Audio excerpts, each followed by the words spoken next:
Sebagian besar dari kita pasti minimal pernah menyaksikan film atau cuplikan dari film-film James Bond, baik dari eranya Sean Connery, David Niven, George Lazenby, Roger Moore, Timothy Dalton, Pierce Brosnan, hingga tentu saja ke eranya Daniel Craig.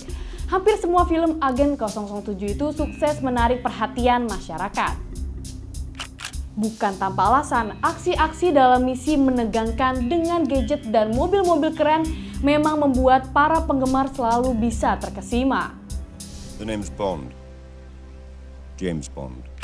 Tapi terlepas dari gemerlap film-filmnya, hal yang juga membuat banyak orang penasaran dari kisah James Bond tentu saja adalah lembaga tempat James Bond mengabdi, yakni British Secret Service alias Secret Intelligence Service atau yang populer dengan nama MI6. Ini adalah lembaga intelijen Inggris yang menangani masalah keamanan negara, utamanya jika menyangkut ancaman dari luar negeri. Seperti layaknya CIA dan KGB, MI6 memang selalu menyimpan misteri di belakangnya. Pasti muncul pertanyaan macam seberapa kuat dan besar pengaruh lembaga intelijen ini?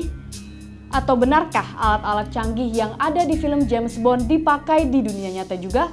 Atau apakah ada MI lain selain MI6, misalnya MI1 atau MI2? Misterinya juga makin besar kalau kita telusuri alasan utama lembaga intelijen Inggris ini muncul pertama kali yang nyatanya melibatkan kisah perbenturan agama, yakni antara Protestan versus Katolik di akhir abad pertengahan. Penasaran seperti apa kisahnya? Inilah Jalan Pedang MI6.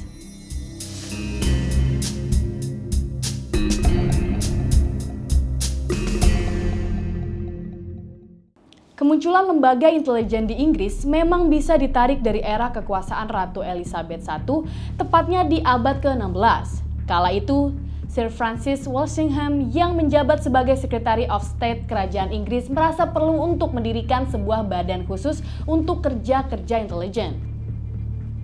Menariknya, kala itu narasi benturan agama menjadi salah satu alasan utama berdirinya lembaga intelijen atau Secret Service tersebut.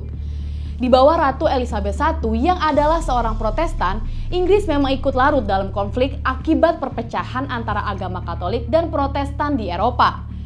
Elizabeth I naik tahta menggantikan Ratu Mary I yang merupakan seorang Katolik. Perbedaan latar belakang itu membuat keduanya punya arah pandang dan politik yang berbeda, terutama di Eropa yang saat itu sedang panas akibat benturan agama. Nah, Walsingham kemudian menilai Secret Service bisa menjadi alat untuk membendung pengaruh Katolikisme di seluruh wilayah negara, sekaligus menguatkan posisi Inggris yang saat itu tengah naik daun menjadi kekuatan angkatan laut terbesar di dunia. Secret Service selalu didirikan pada tahun 1569 dan seiring waktu berjalan mengalami perubahan arah peruntukan. Ini karena makin kompleksnya hubungan antara negara saat itu dan makin besarnya kekuasaan Inggris di seluruh dunia.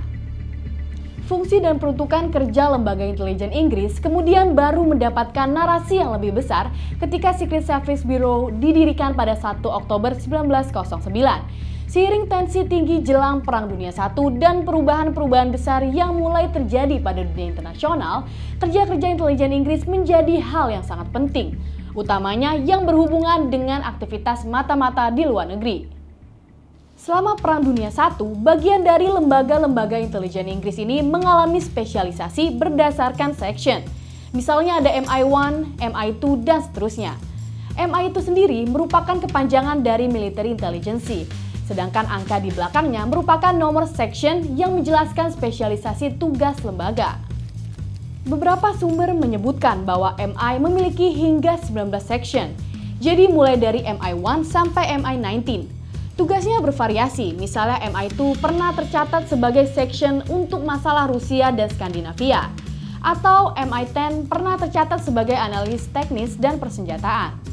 Hingga saat ini, MI5 dan MI6 memang menjadi dua nama section yang masih umum digunakan. MI5 identik dengan Security Service, mirip dengan FBI di Amerika Serikat. Sedangkan MI6 adalah Secret Intelligence Service, mirip dengan CIA di Amerika Serikat. Sekalipun demikian, banyak yang menyebutkan bahwa penggunaan nama MI5 dan MI6 tidak lagi tepat. Ini karena semua MI telah beralih menjadi defense intelligence sejak tahun 1960-an. Well, apapun itu, harus diakui MI6 hingga kini tetap dikenal sebagai salah satu badan intelijen yang disegani. Anggota-anggota CIA misalnya dulunya dilatih oleh para agen MI6, tepatnya di era jelang Perang Dunia II. Kemudian, operasi-operasi infiltrasi dan double agent juga pernah identik dengan para anggota MI6, walau tak semua operasinya berhasil. Operasi MI6 juga pernah dilakukan di Indonesia, utamanya di sekitaran tahun 1965. Ini terkait aksi-aksi propaganda untuk membendung kekuatan Soekarno yang kala itu larut dalam konfrontasi Ganyang Malaysia yang kala itu didukung oleh Inggris. Meski punya sejarah panjang, kini jumlah personil dan anggaran MI6 tak sebesar CIA. Jika dibandingkan dengan CIA saat ini, jumlah personil MI6 hanya 1/10 personil CIA. Sedangkan dari anggarannya, jumlahnya hanya 1/5 milik CIA. Lalu, apakah benar para agen MI6 itu sehebat dan secanggih seperti yang digambarkan dalam film-film James Bond? Well, kita tahu bahwa Ian Fleming yang penulis novel-novel James Bond memang mengambil banyak pengaruh dari pengalamannya ketika terlibat sebagai anggota Badan Intelijen Angkatan Laut Inggris. Artinya, pengalaman dunia nyatanya sebagai seorang mata-mata pasti berpengaruh ketika ia menulis kisah-kisah James Bond. Namun, beberapa sumber wawancara dengan para agen MI6 menyebutkan bahwa film James Bond justru melahirkan stereotip terhadap para agen intelijen Inggris. Bond digambarkan glamor, naik mobil mewah dan canggih, dekat dengan para wanita cantik, dan lain sebagainya. Padahal aslinya tak demikian. Kebanyakan agen menyebut mereka malah naik kereta bawah tanah ketika bertugas.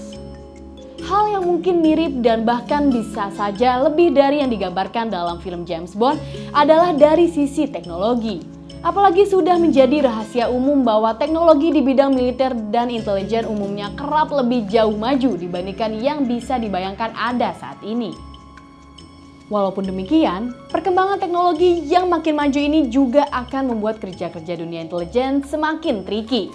Kepala MI6 periode 2014 sampai 2020 Alex Younger pernah menyebutkan bahwa dunia intelijen sekarang sudah masuk ke dalam fourth generation espionage atau dunia mata-mata generasi keempat.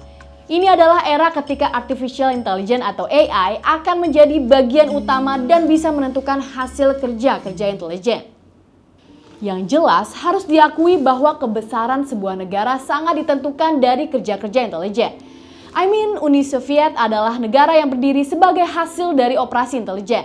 Penerusnya, Rusia, kini dipimpin oleh kepala negara yang mantan agen intelijen. Lalu negara seperti Amerika Serikat bisa menjadi besar dan bertahan hingga hari ini juga akibat operasi intelijen. Artinya, kisah tentang dunia intelijen masih akan menentukan jalan peradaban manusia ke depannya. Ini bukan lagi semata-mata soal konflik agama seperti di era Elizabeth I. Atau soal kecanggihan alat-alatnya James Bond saja. Ini tentang mewujudkan kepentingan negara sampai ke upaya dengan level yang paling tinggi. Sebab seperti kata Sun Tzu, if you know the enemy and know yourself, you need not fear the result of 100 battles.